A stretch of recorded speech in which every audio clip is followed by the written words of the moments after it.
What's going on, everybody? This is Tech. I got myself a Kindle Paperwhite, and the reason I got it is because I've been reading stuff on my phone and it's been giving me eye strain. So I needed something to alleviate that eye strain, and I still wanted to read stuff like books, but I didn't really want to lug around actual books with me. So I finally decided to get a Kindle Paperwhite, and I am very excited that I did.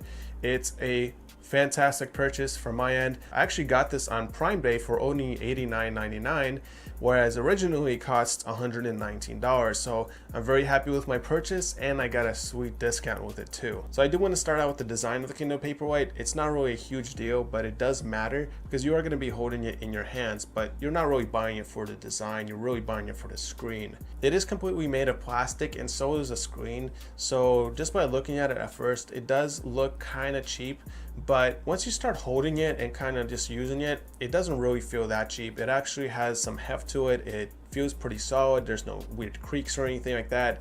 And it does have some weight to it. It definitely doesn't feel like a cheap, mid-range tablet or anything where, one of those Chinese tablets. It doesn't feel like that. It definitely feels like it has some solidarity to it. It definitely has some weight behind it. So that's good. And the design itself, like aesthetically wise, it doesn't really, look that great or anything. It's not an iPad or anything, but it's just there. You're not really supposed to look at the design. I don't really think that's the main point of the Kindle. The main point is just to read books and not be distracted by anything else. So that's why they kept the design really simple, and I'm actually glad for that. The screen resolution is extremely high on the display. It's an e-ink display, and it has 300 pixels per inch. I mean, you can put your face on there and you will not see any rough edges around the letters or anything. It's very, very sharp.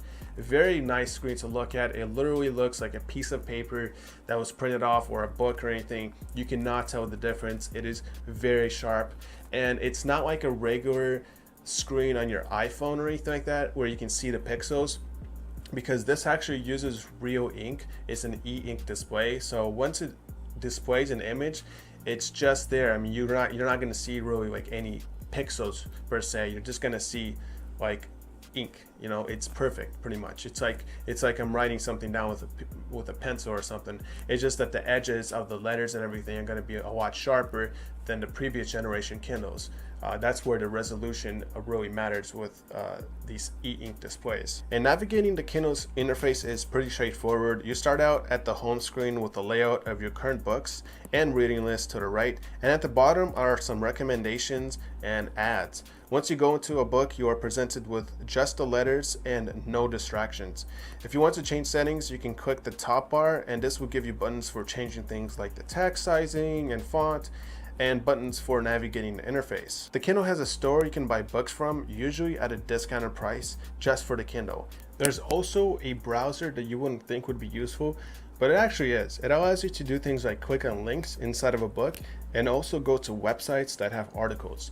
And it has an article mode so that the web page is optimized for the Kindle. It's actually very similar to an iPhone. When I go to a web page, sometimes I'll have a little option that I can click on, and it optimizes the article or web page to only text and images that are optimized just for the screen real estate.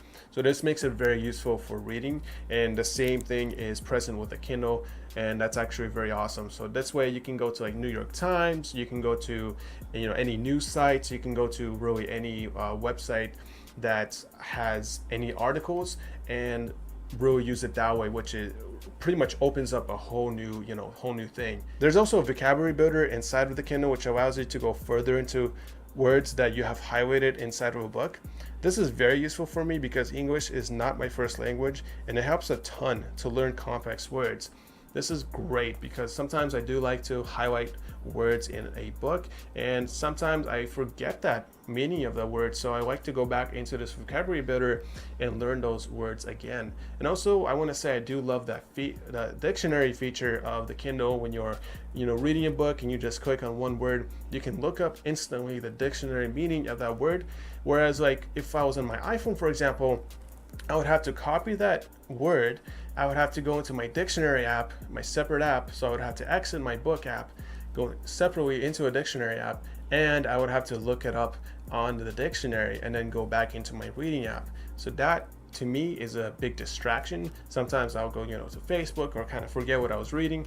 Whereas in Kindle, I can just look it up right in the book and it's awesome.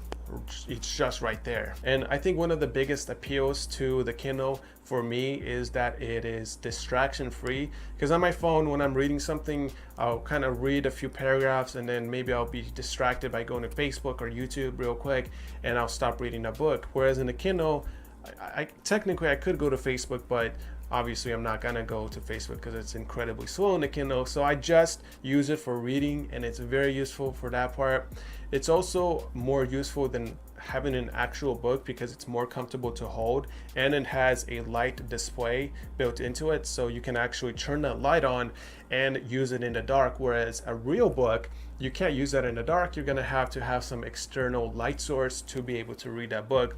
The Kindle has its own light source, so it's actually very useful, more useful than a book and more useful than an iPhone or an actual tablet for reading because it's better for your eyes and it's also distraction free. So if you guys want to buy the Amazon Kindle, I will leave the link in the description below. Thank you guys for watching this video. Go and like, subscribe, comment,